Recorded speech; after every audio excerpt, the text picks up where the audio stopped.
Info wananiita Tosh. One Extra. Kichwa moshi hazimtoshi. Elon Musk anasema kampuni aliyoanzisha ya matumizi ya akili mnemba xAI imeununua mtandao wa kijamii wa X uliokuwa ukijulikana kama Twitter. Musk alinunua mtandao wa Twitter mnamo mwaka 2022 kwa thamani ya dola bilioni 44. Mustakabali wa xAI na X umeunganika pamoja. Musk ameandika kwenye X, leo unachukua rasmi hatua ya kuunganisha data.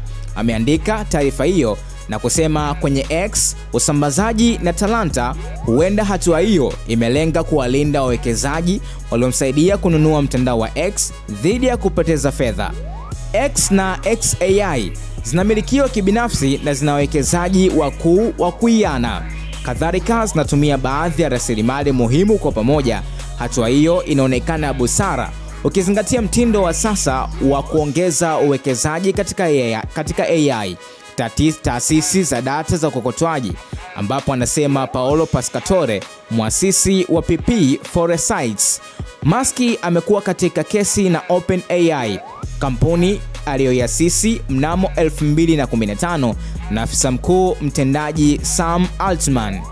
Musk alishtaki OpenAI na bwana Altman mwaka jana kwa kutofuata malengo ya misingi katika kampuni hiyo kwa kujaribu kuishinikiza kampuni hiyo kugeuka kwa kampuni ya faida. Wakosoaji wanasema Musk anawashtaki waundaji wa ChatGPT kwa sababu alitaka kuidhibiti kampuni hiyo. Mapema mwaka huu, mkusanyiko wa makampuni ukiongozwa na Musk uliwasilisha ombi la kuinunua kampuni ya OpenAI kwa takriban dola bilioni 97.4, pendekezo ambalo Altman alipinga akieleza kwa kampuni hiyo haiuzwi.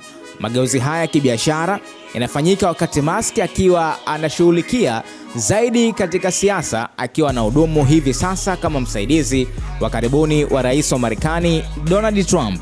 Info wananiita Tosh. One Extra. Kichwa moshi hazimtoshi.